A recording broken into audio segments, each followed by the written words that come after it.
বোন প্রেম করে সবজিওয়ালার কাছে বিয়ে বসতে দেখে ভাই তাকে কিভাবে অপমান করতেছে।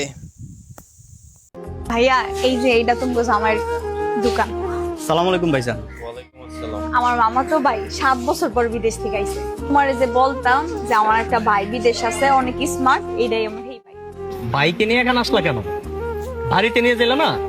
না, ভাই তো প্রথমে বাসায় গেছে, পরে বলতেছো তোমার দোকানটা দেখতে চাইতেছে, তাই নিয়ে আসলাম। Are you mad? আমি তো ভাবছি বড় কোনো কনফেকশনারি দোকান হবে বা কোনো সুপার শপ হবে। মানে এই 2 টাকার আলু, তারপর 2 টাকার কলা বিক্রি করতেছে তোর জামাই। শোনো ভাই, এটা লাখ টাকার স্বর্ণ না, হয়তো বা 2 টাকার আলু, কিন্তু আমার জামাই সৎ পথে রোজগার করে খাইতেছে, চুরি তো আর করতেছে না যে তুমি এটার এত ছোট করে দেখতেছো। আমার বুঝে আসতেছে না তোর বাপ মা এটা কেমনে মাইনা নিল। ও আই সি, তোর ছোট ভাই তো আমাকে ফোন দিয়ে বলছিল এটা তোর বাপ মা নাকি মানে নাই, ভালোবাসার ভূত চাপ ছিল তোর মাথায়। শোনো ভাই, তুমি কিন্তু রীতিমতো আমার জামাইরে অপমান করতেছো, এটা কিন্তু ঠিক না। অপমান করতেছি মানে? সে তো অপমান করার মতোই কাজ করতেছে। 2 টাকার আলু বিক্রি করতেছে, লাখ টাকার সোনা তো আর বিক্রি করতেছে না, তাহলে তাকে কি করবো? আর তোর লেবেজ দেখে আমার বোঝা উচিত ছিল। তোর ড্রেস আপ তো এখন পুরাই একটা ফকিরের মতো। আর বিয়ে করছিস একটা ছোট লোক গরিবকে, তাহলে তোর ড্রেস আপ তো এর থেকে ভালো হবে না। খুব গর্ব করে আসছিলাম বোন জামাইকে দেখার জন্য, যদি এমনটা জানতাম আমি তাহলে অবশ্যই এখানে আসতাম না।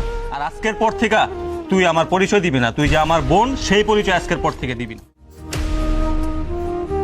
আমার ভাইয়ের কথাই তুমি কষ্ট পাও না। আসলে তারা টাকা পয়সা কামায় তো বিদেশ থাকে, এই জন্য টাকার গরম দেখায়। তুমি যাও, সাবধানে কাজ করো, আর আমি যাই বাসায়। আচ্ছা ঠিক আছে, তাহলে যাও, আর আজকে আলুর ভর্তা বানাও। হ্যাঁ ঠিক আছে, যাও। আমার সোনা জাদু ময়না পাখি। আসসালামু আলাইকুম। এই দুনিয়া সত্যিই বড় আজব, অথচ আমাদের সবার ওই 2 হাত 2 পা 2 চোখ 2 কান সবই প্রায় একই রকম। তবুও কেন আমাদের মাঝে এত বিভেদ বলতে পারেন? আজকে সমাজে এমন অনেক মানুষ আছে যারা অন্যকে কষ্ট দিয়ে নিজের সুখ খুঁজে বেড়ায়, অথচ নিজের ভুল কেউ দেখতে চায় না। সবাই শুধু অন্যের দোষ খুঁজতে ব্যস্ত, একে অপরকে ছোট করা, সমালোচনা করা আর টেনে নামানোর চেষ্টা যেন অনেকের অভ্যাসে হয়ে গেছে। তাই আপনাদেরকে বলতেছি, কাউকে ছোট করবেন না, যেই মানুষটাই হোক না কেন। কাউকে নিয়ে হাসাহাসি করতে খুব ভালো লাগে, কিন্তু যাকে নিয়ে হাসাহাসি করছেন এরকম না আমিও একদিন হয়ে যাই।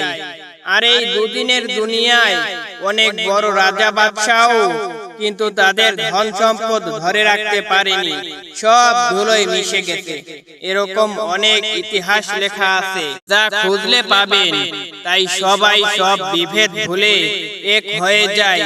আর ভিডিওটি ভালো লাগলে অবশ্যই সাবস্ক্রাইব করে আমাদের পাশে থাকুন। ধন্যবাদ।